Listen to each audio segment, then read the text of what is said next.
All right, we're recording. It says, let everyone know they're being recorded. All right, you are being recorded. What's funny is that if you have watched any of these, it's only if you speak that your picture actually comes up, right? So that you're only on the recording if you talk. So as long as you're quiet, your face won't show up in the recording. So, but then of course, there's nobody to answer questions. That's not any fun for me. So, all right, Revelation chapter 12. We are around verse 7. Let's just kind of remind you, last week or 2 weeks ago, we took the first 6 verses. We were introduced to the woman, the child, the dragon. So kind of in context again, we got through chapter 11, which is really the climax of the book. And now in chapter 12, really through chapter 20, we're going back again and looking at the tribulation, but this time with a real focus on the Antichrist, on what Satan's activities are, etc. So we kind of start that here in chapter 12. Introduced to the woman, who we said was all Israel, the male child, which of course is Christ, and the dragon, which is Satan. So we're introduced to them in the first 6 verses. And then, as I said, we get to verse 7, and we get this real change. So let me just read that there in verse 7. It says, and a war broke out in heaven. Michael and his angels fought with the dragon, and the dragon and his angels fought, but they did not prevail, nor was a place found for them in heaven any longer. And so the great dragon was cast out, that serpent of old, called the devil and Satan, who deceives the whole world. He was cast to the earth, and his angels were cast out with him. So the question I left you with 2 weeks ago was, gee, this was a strange change. We're here talking about the woman, talking about the birth of this child. And if you skip down to verse 13, you see we pick up that story of the woman and how she's persecuted by the dragon. But in verse 7, all of a sudden we change perspectives, and we're looking at heaven, and we're looking at this war that breaks out. And I kind of asked the question, why all of a sudden do we jump into heaven? What instigated us looking at heaven? What instigated this war that breaks out in heaven? So I just wanted to pause a minute and see if you all had any thoughts on that. What's going on here? Why all of a sudden are we looking at heaven, and what started this war?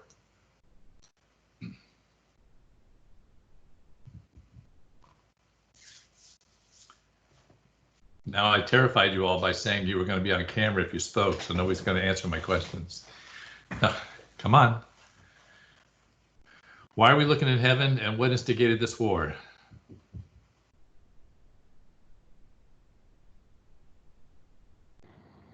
Well, you go into verse 13. Is that kind of where, are we working backwards? I mean, it says I assume he being the devil was thrown to the earth, so he was cast out of heaven.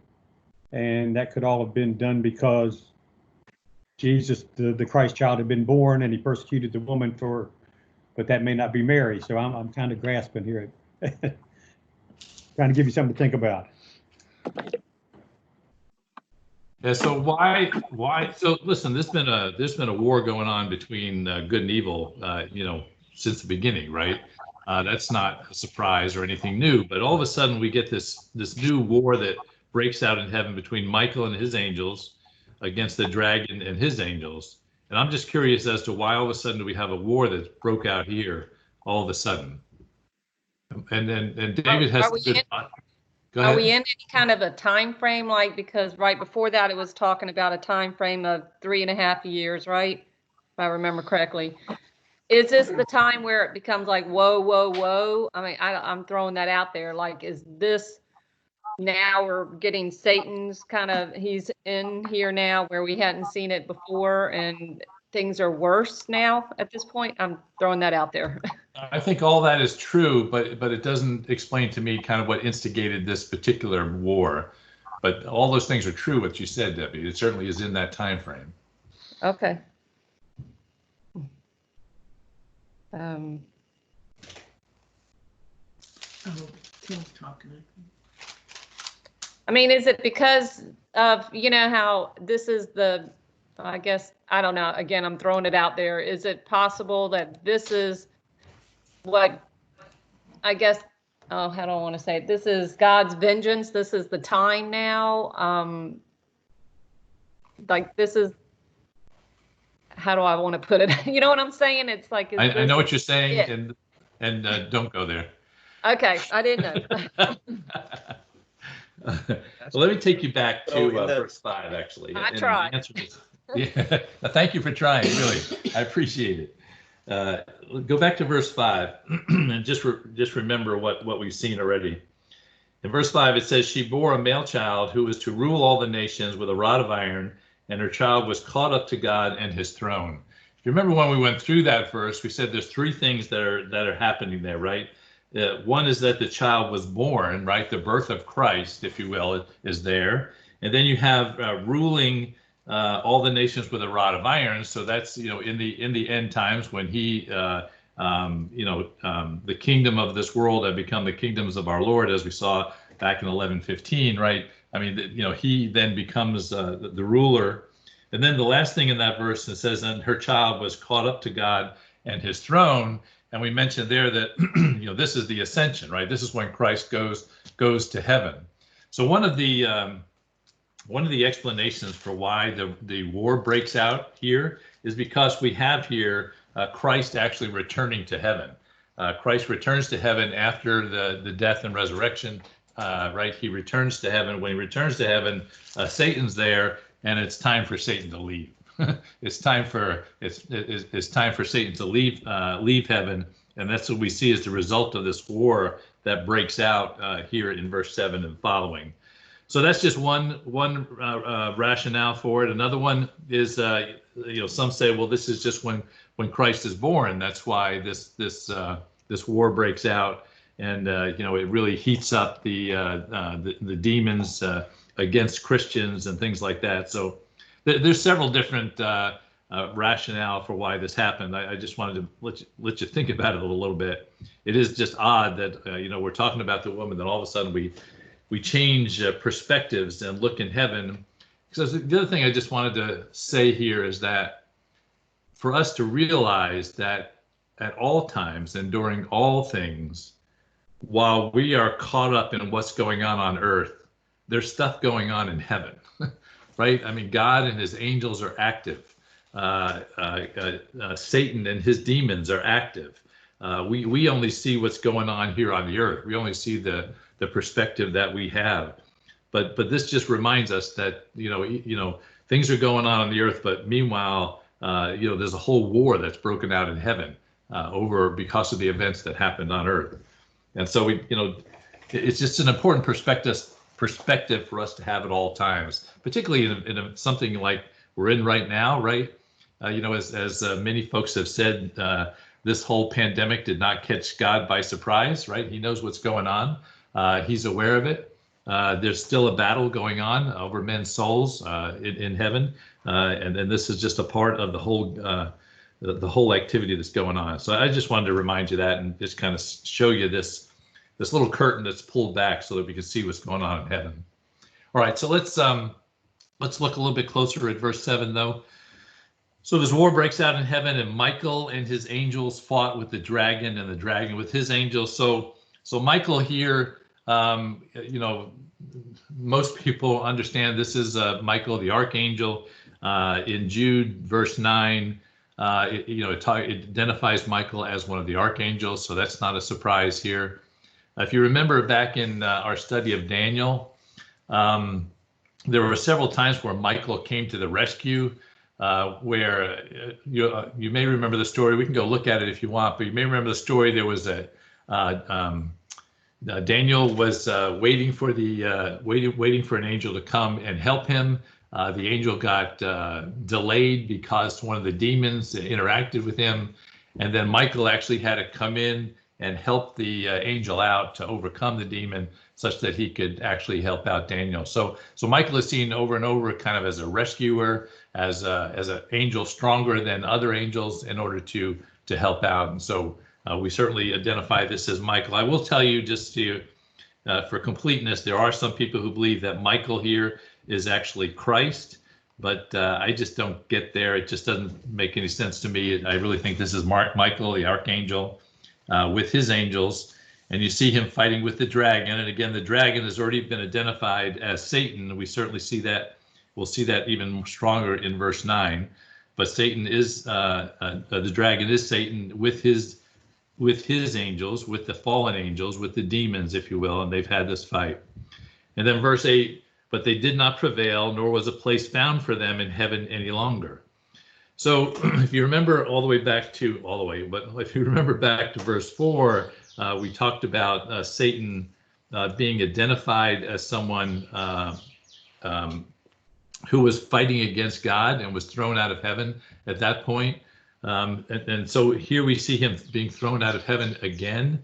Essentially what is going on there is that in the first case, this is where Satan is identified as someone who's fighting against God and recognized as such. And so he's thrown out of heaven, but he comes back to heaven, as we'll see down in verse 10. He's doing something in heaven for the most part. We often think about Satan as residing in hell and overseeing all the dead people, but in actual fact, Satan hasn't ever been to hell. He spends most of his time in heaven. He occasionally comes down to take control of some people on earth, and we've seen those kinds of incidents. If you remember the story of Judas, it actually said that Satan entered into Judas, during when he turned on Christ. So he does spend some time on earth, but mostly he spends his time in heaven. But here now, after this war breaks out, after this final war with Michael, he's actually thrown out of heaven completely, and he's no longer there anymore. Right? In verse 8, it says, there was no place found for them in heaven any longer. And that's why I think this is when Christ returns to heaven, that this war breaks out, and all of the dragon, all of Satan and his angels are thrown out of heaven for the last time. And so they're no longer there anymore. And so we'll talk about that more when we get down to verse 10. So verse 9, any questions on that? Is that all right with y'all? All right, let's go to verse 9. So verse 9 we have, and so the great dragon was cast out, that serpent of old, called the devil and Satan, who deceives the whole world. He was cast to the earth, and his angels were cast out with him. So just that on that last piece, just to remind you that when we looked at Lucifer a couple of weeks ago, we talked about that he took a third of the angels. So a third of the angels are cast out with him when Satan is cast out. It's interesting here, all the names of Satan that are pulled together. Right, first he's got the serpent of old, obviously, which is referring back to Genesis, and the Satan that deceives Adam and Eve. And then he's called the devil and Satan. The devil is really a New Testament word, which means the accuser, the one that accuses the Christians, and we'll see that again when we get to verse 10. Satan is kind of the Old Testament word that gets carried into the New Testament, and it really just means adversary, the one who goes against God, the one who puts himself up as God against God. So that's kind of an old word. And then the fourth one there, it says, who deceives the whole world, the deceiver. So these four names kind of brought together, the serpent, the devil, Satan, the deceiver, all these words that kind of describe this great dragon, this being that is doing all this damage at this point of time. This word deceiver is the one that is used more often in Revelation than any other when it talks about him. I just want to show you a couple places. Rick, can I ask you a quick question? Yeah. This is just for clarity. So you were saying this happened when Jesus returned to heaven, so there was no longer a place for Satan to be there, so they had the war and cast him out. So this whole time then, Satan cannot have been in heaven. So he's here on earth. If he's not in hell, the only place for him to dwell is here on earth. I'm just clarifying. Yeah, so the question there, Debbie, is how long? I'm hearing myself. The question here is, how long was this war? Okay, so the war starts when Christ goes to heaven. When does it end? It ends when he casts Satan out. That may not happen until the tribulation, right? So the war may be, in fact, going on now, right? It is the war between good and evil that's So going this on now. this is now back at the tribulation time then. So this is, Exactly. okay. Yeah, Exactly. I got it. Yeah. Yeah, No, thanks for asking that question. That's important clarity. yeah. All right, so where was I? Deceiver. So I just wanted to show you a couple of verses. Turn to Revelation chapter 18.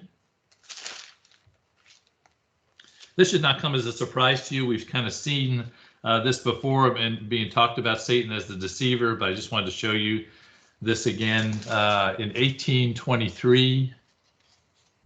1823 Revelation. It says, the light of a lamp shall not shine in you anymore, and the voice of the bridegroom and the bride shall not be heard in you anymore, for your merchants were the great men of the earth, for by your sorcery all the nations were deceived. So here again, talking about the Antichrist and the sorcery and the deception through Satan. Chapter 19, verse 20. Then the beast was captured, and with him the false prophet, who worked signs in his presence, by which he deceived those who received the mark of the beast and those who worshipped his image. These two were cast alive into the lake of the fire, burning with brimstone. So we have here the beast and the false prophet, which we'll learn about when we get to chapter 13. But again, it's all Satan working through them for deception. Chapter 20, verse 3. And he cast him into the bottomless pit and shut him up and set a seal on him, so that he should deceive the nations no more till the 1,000 years will finish. And of course, we'll talk a lot more about that when we get there. Skip down to verse 8 and verse 20, chapter 20, verse 8. And will go out to deceive the nations which are in the four corners of the earth, Gog, Magog, to gather them together for battle, whose number is the sand of the sea. So again, deceiving the nations. Verse 10. The devil who deceived them was cast into the lake of fire, etc., etc. But I want you to go back a minute to Matthew chapter 24. I still haven't fixed that. Matthew chapter 24. Remember, this is where Christ talks about the end times. Matthew chapter 24, verse 4, which we've read before, says, and Jesus answered and said to them, take heed that no one deceives you, for many will come in my name, saying, I am the Christ, and will deceive many. Skip over to verse 11. Then many false prophets will rise up and deceive many. Verse 24. For false Christs and false prophets will rise and show great signs and wonders to deceive, if possible, even the elect. So again, this idea that one of the main jobs of Satan is deception. So I did want to ask this question: what is Satan deceiving about? What is he deceiving? Who is he deceiving, and what's the deception?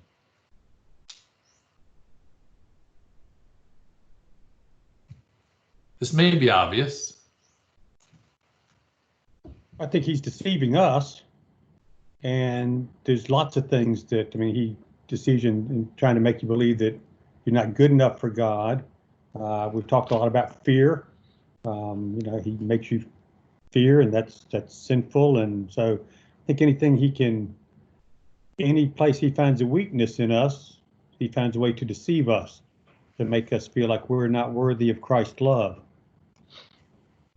Hey, Rich, I think another way that he deceives many is to try to make us think that we are good enough so that we can do it on our own without Christ. So both sides, that's interesting. Well, I think it goes back to the Garden of Eden too, that we can be just like Christ. All we have to do is take a bite of the fruit. Yeah, good.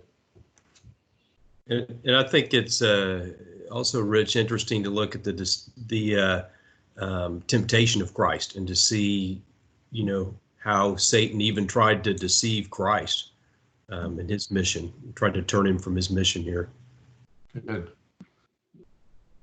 Well, Satan's ultimate goal was he thought he was better than God. And so in order to conquer God, he had to have God's people. He had to have a bigger following than God.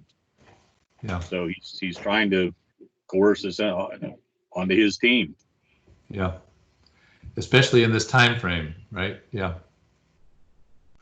Good. All right, great thoughts. I think that's all that is certainly included in it. I just want you to just recognize that's his primary methodology, his deception, right? Is trying to convince us who are Christians about things, trying to convince those who are not Christians to stay away. Again, and all things trying to thwart God's plan, right? Trying to thwart what God is trying to accomplish, either through us or by bringing others to Christ. So absolutely true.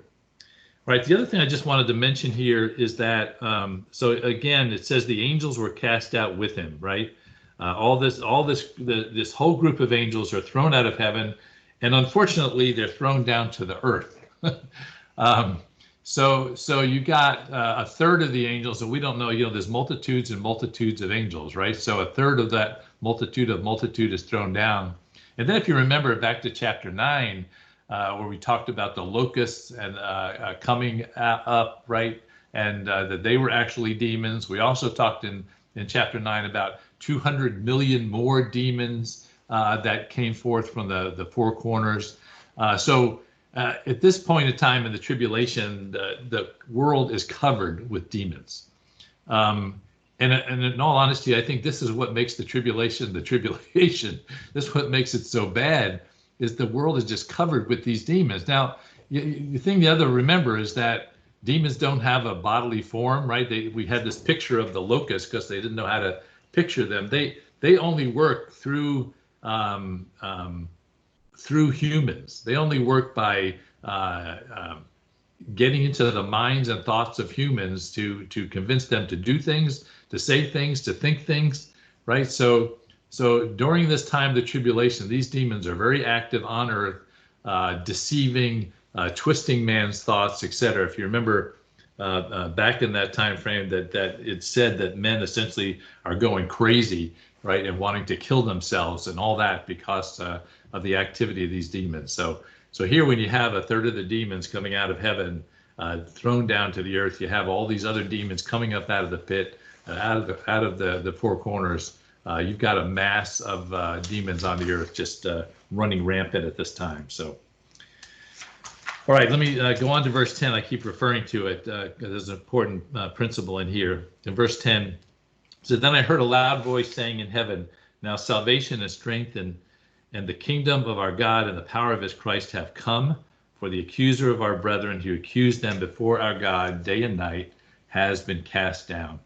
So let's jump to the end of that verse, and then we'll jump to the beginning because I referred to it a couple times. But in the end, you see here that it says the power of his Christ has come, for the accuser of our brethren who accused them before our God day and night has been cast down. So again, the accuser, that is using the same word there as devil. It is the accuser of our brethren.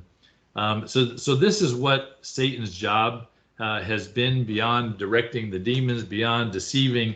He's been up in heaven, kind of whispering in God's ear, accusing the brethren. So what is he?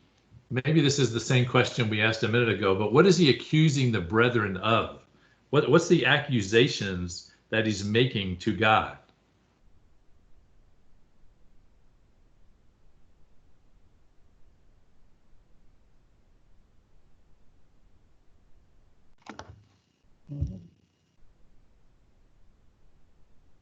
Somebody has to take a guess. I would say that we're unworthy of the kingdom, of being children, of being chosen. Salvation, yeah. Yeah, I mean, I think that, honestly, I think that's exactly it. I think he's up there saying, what, are you kidding me? These are a bunch of sinners, God. Why would you let them into heaven? They don't deserve it, right? He's talking about you and me. Saying these people do not deserve it. They're a bunch of sinners. There's no way you should let them into this holy place, right? This is Satan being two-faced, right? Saying we shouldn't let any sin into heaven while he's sinning all along. But I think that's exactly it. Exactly what the accusation is that he's making. That we're not worthy, which of course is absolutely true. Let's go back and look at the rest of the verse, though. I heard a loud voice saying, yeah, please. I heard a loud voice saying, salvation, strength in heaven, etc. My question here is, who is this loud voice? Who is saying this? There's a praise that's happening here, right? Salvation, strength, kingdom, etc. has come. Who is making this praise?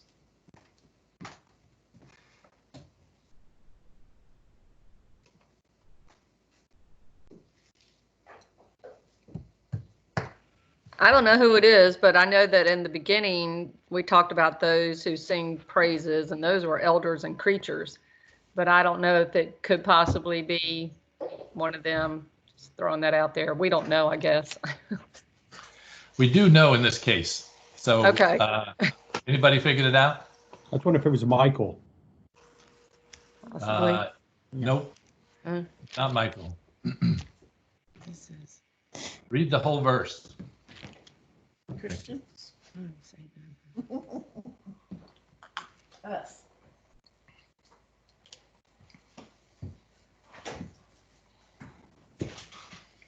Any other thoughts? Who this is? Well, when it says accusers of our brothers and sisters, it's kind of the, I think I heard Joe say us. Is it us? Believers. We're proclaiming that, hey, it's done? You can't listen to Joe because she's already listened to this lesson and knows all the answers. It's like I don't normally answer anything. Yeah, so that's the key though, David, is if you notice it says there, for the accuser of our brethren who accuse them, right? So the one who is speaking are Christians who are talking about the accuser of our brethren, our brothers and sisters. So yeah, these are saved people who are in heaven. It's probably not us. It is saved people who are in heaven who are saying, hey, this is great now. The accuser of our brethren has been destroyed, has been thrown out of heaven. And so, that's who it is. And just, Debbie, to go back to your point, let me just remind you, when we looked at the worship that took place back in, I think it was chapter 4, chapter 5, the point that we made there is that the worship was done, yes, by the elders, by the four living creatures, by all the angels, et cetera, et cetera. But then we made the distinction, the singing, however, only occurs by the saved. Angels don't sing, they speak, they shout, they proclaim, but only humans sing. And so that was the distinction we made back chapter 4, chapter 5.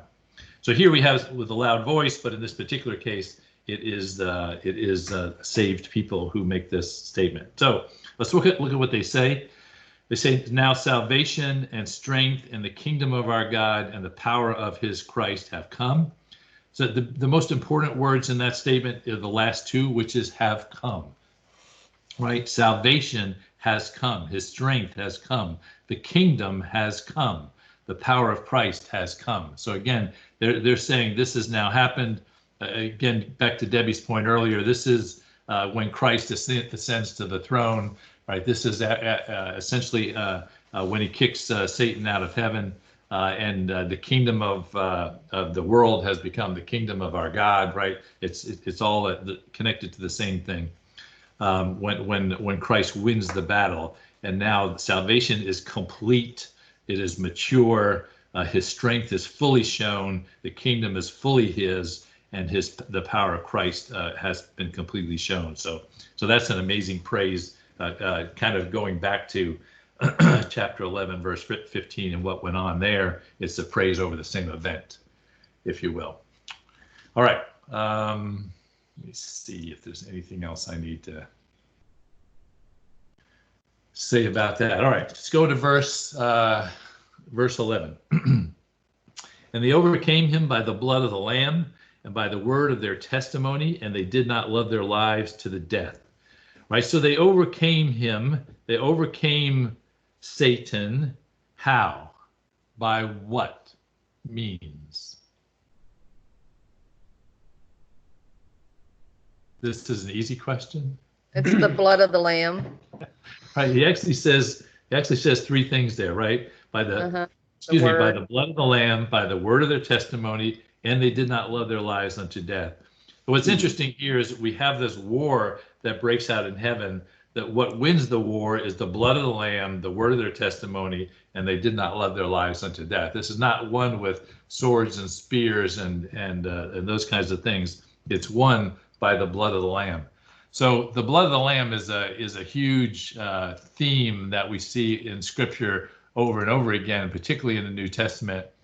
I'm going to try something here in Teams, and we'll see if it works. Please stand by. We're experiencing technical challenges. Click. So if this has worked, you should see a list of the blood of the Lamb. Is that true? Somebody say yes. Yes. Okay, good. Thank you. So what I did here was just go back and see when so many scriptures that talk about the blood of the Lamb, particularly in the New Testament, and it's all referring back to that verse in Leviticus, that says the life is in the blood, etc. And then we see it over and over. So let me just pull out a couple of these to just read. I'm not going to try to read the whole list. I just wanted you to see that this is a theme that is here over and over again. So Ephesians 2:13, but now in Christ Jesus, you who once were far off have been brought near by the blood of Christ. There's a lot to say about it in Hebrews. Look at Hebrews 9:12. He entered once for all into the holy places, not by means of blood and goats and calves, but by means of his own blood, thus securing our eternal redemption. Let me just slide this up. So look at 1 Peter 1:18. Knowing that you were ransomed from the futile ways inherited from your forefathers, not with perishable things such as silver and gold, but with the precious blood of Christ, like that of a lamb without blemish or spot. He was foreknown before the foundation of the world, but was made manifest in these last times for you. And you see it runs right into Revelation, where we are in Revelation 12, verse 11. They conquered him by the blood of the Lamb. So the blood of the Lamb is the powerful force. It was the big surprise, if you will, to how in the world this battle would be won. It's all by the blood of the Lamb, and that's why the praise for the blood of the Lamb happening. So I just wanted to show you that. If you guys want this list, I can send it on to you, but I just wanted to show you, frankly, just the overwhelming number of places where the blood of the Lamb is. It is a big deal with regard to. Let's see if I can undo this so that we can see faces again. I think that's right. See, I'm really skilled at this thing now. I'm just an expert. All right. All right. Let's see. Now I got to find my notes again because they disappeared. All right. So first thing is the blood of the Lamb. The second thing is the word of their testimony. We've talked about that before in the early parts of Revelation. This is about faithfulness. This is about faithfulness in the midst of this tribulation. The word of their testimony is seeing people's testimony in the midst of the tribulation that's going on, and taking that all the way to the extreme. They did not love their life even unto death. In other words, more than death. They loved Christ more than death. That didn't come out right. They loved Christ more than life. Right? Death was not a constraint for them loving Christ, even in the midst of this tribulation. So it's a pretty powerful statement. If you remember back in Matthew, he says, those who endured to the end will be saved, right? It's just the same kind of thought process. All right, let's look at verse 12, and then we'll actually stop for the day after this and pick up the rest of the attacks next time. So verse 12. Was there a question? Yeah, before you go to verse 12, can I back up to verse 10 for just a second? Yeah. So the end of the verse says, now have come the salvation and the power of the kingdom of our God and the authority of his Christ. For the accuser of our brothers who accuses them before our God day and night has been hurled down. So my question is it true that the final victory hasn't happened until Satan is hurled down? That's what it sounds like from that context. Yeah. So the dilemma that Jim, there's a couple questions that I didn't raise that get brought up by that statement, and you're touching on part of it, and that is the time frame of all of this, right? When does it all happen? Because the other question that you might ask, and let me just make it even more complicated before I try to answer, is, okay, if the accuser is no longer in heaven, does that mean that that everyone is saved who would have been saved by this time, right? Because the accuser is no longer in heaven to accuse people, so that means that probably everyone has been saved because there's no accuser to accuse them. So all those questions make the timeline confusing as to when this happened. And to be absolutely honest with you, I don't know the answer to your question because the commentaries are don't address this smartly as I would like them to, with regard to that time frame, to the questions that you're asking about the time frame. So the only thing I can say is, again, I think this battle takes time. This war, and it may be thousands of years, I don't know, but this battle takes time. And I think that when that Satan is thrown down to the earth, and then the tribulation occurs, and so we know that people are saved during the tribulation. So that means there were unsaved during the tribulation, that they became saved. So somehow that is true, but at the same time, Satan has been thrown down to the earth, and that is the final victory. So I'm a little confused by the timeline too, Jim. That's my point to you there. What I was thinking is that it kind of talks to the struggle. Like, we're still having this struggle as long as Satan is in heaven, warring against us. We've got this fleshly battle that we're going through. I don't think it's saying that we don't have our eternity is settled. I'm not concerned about that, but I was just kind of wondering about the timing of how the victory actually takes place. Yeah, so I think that the war is going on now, and that's the struggle that we have with good and evil now, right? I think that is definitely true. And then at some point, Satan gets thrown down to the earth, and that is during the tribulation period. I think I'm absolutely sure about that, and that causes the tribulation to be so bad. But does that occur at the beginning of the tribulation, at the midpoint of the tribulation, at the end of the tribulation? That's not clear to me at all, to be honest with you, Jim. Thanks for that. Okay. Well, he obviously also wants that separation, because he is here on earth during that tribulation, but then God does put him and locks him away and separates him completely from those believers during that 1,000-year right. heaven So on we've earth. got that whole thing So still to come, right? Yeah. He certainly doesn't get completely destroyed until after the 1,000-year reign, and so we still got a lot more of him to see. Yeah. But God is separating him at different points from believers. Right. But certainly not at this time, because he is wreaking havoc on the earth, and is chasing after the woman, as we'll see, which are the believers on earth. So he's still very active and interacting with them, as we'll see when we get down to verse 13 and following. All right, let's finish up verse 12 though, and then take a pause. Verse 12, therefore rejoice, O heavens, and you who dwell in them. Woe to the inhabitants of the earth and to the sea, for the devil has come down to you with having great wrath, because he knows that he has a short time. So again, he's kind of repeating the praise in heaven, right? Because he's thrown out of heaven, but then he's saying, uh-oh, for you guys down on earth, because Satan has been thrown down there. He has great wrath. He's mad as he can be, right? Because he's been thrown out of heaven, and because he knows that his time is short. The amazing thing to me is that Satan has read this book. He knows what his end is, and yet he still is dishing out great wrath. I guess part of the question I'd like to ask is why? Why is Satan continue? He knows this. He knows his end. Why does he continue to do what he does? Any thoughts on that? To me, Deceiving Rich. himself. Go ahead, Debbie.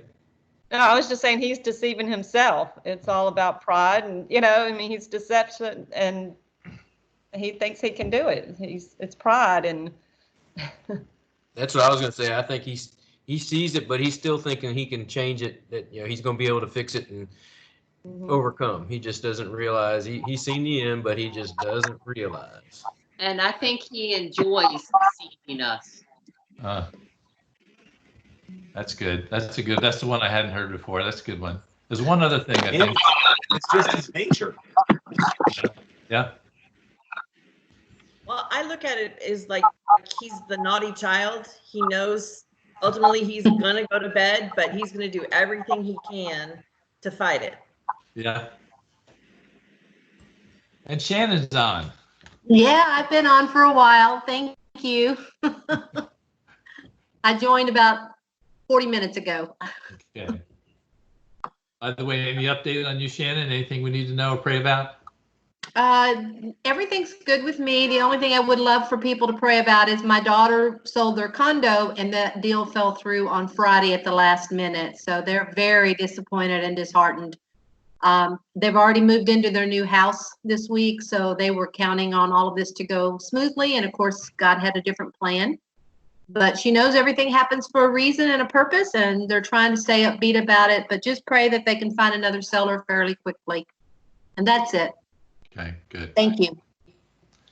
So the one other, so getting back to my question, the one other reason I think that Satan continues is he wants to take as many people with him, right? He wants to take, he's still trying to deceive non-believers. He's still trying to, build up his army for this battle. As you guys said, he thinks he's going to win. He's going to just get everybody on his side. And so I think he's still trying to work as hard as he can to try to get everybody on his side. And so that's why the passage, right, is, whoa, whoa, whoa, he is coming.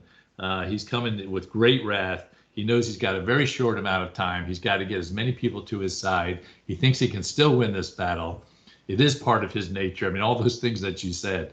And so it's going to be a pretty, plus now he's got multitudes and multitudes of demons with him to try to, mess with mankind. Remember again that neither Satan nor his demons are omnipresent.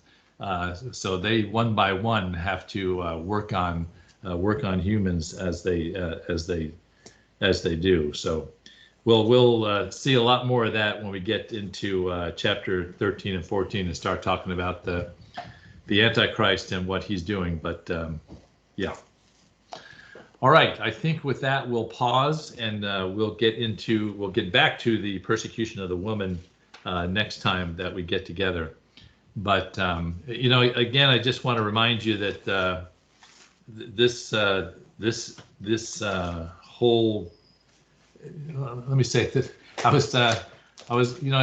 listened to John MacArthur, and he got to chapter 13, and he was preaching on it. And in the middle of it, he just paused. He stopped. He said, this is exhausting, talking about all this bad stuff that's going to happen. And sometimes I feel that way too. I just want to go back to Philippians for a while and spend some time, because it is exhausting kind of looking at the devastation and destruction that happens here. So I just want to recognize that in all of us.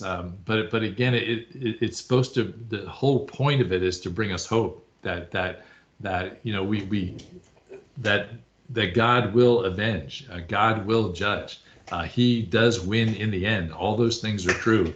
And that we have this level of detail in here to convince us of that. It's not just a story, this is a reality in all this. So I just want to leave you with that. All right, any additional thoughts or anybody else like Shannon that I didn't see pop on that we need to say hello to?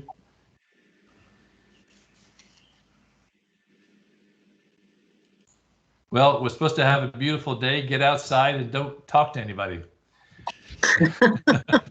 Hey, so Rich, Yep. one last thing. When you're doing your technical marvels there, could you make the print on that list a little bigger next time? Oh, okay. Wasn't easy to read. We're all kissing it. We're all kissing the screen, trying to see how big, trying to read it. Yeah. Okay. Yeah, thank you for that. That's good. I think actually it got smaller. It was okay. Trying to do it from now. No, that's all right. We'll do it. Yeah. Let's If you look at your screen Can you sometime, look email it to us? have on I can glasses. email it to you. That'd be fine. Just for fun.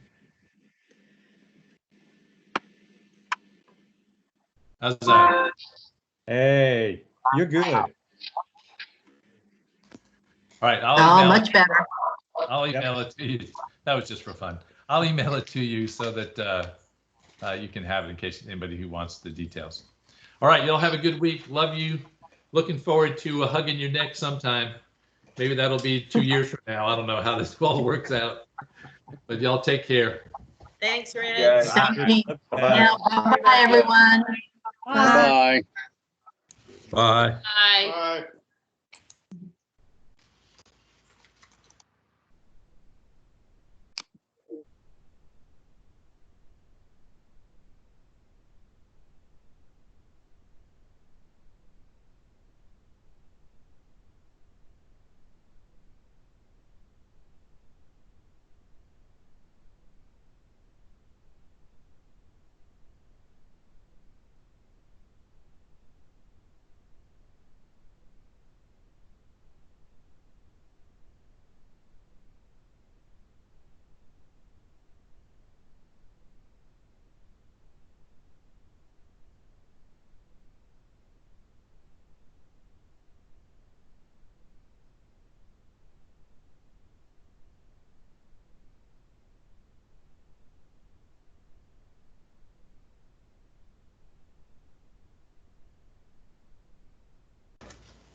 Today's Jenna's birthday. Wish her happy birthday.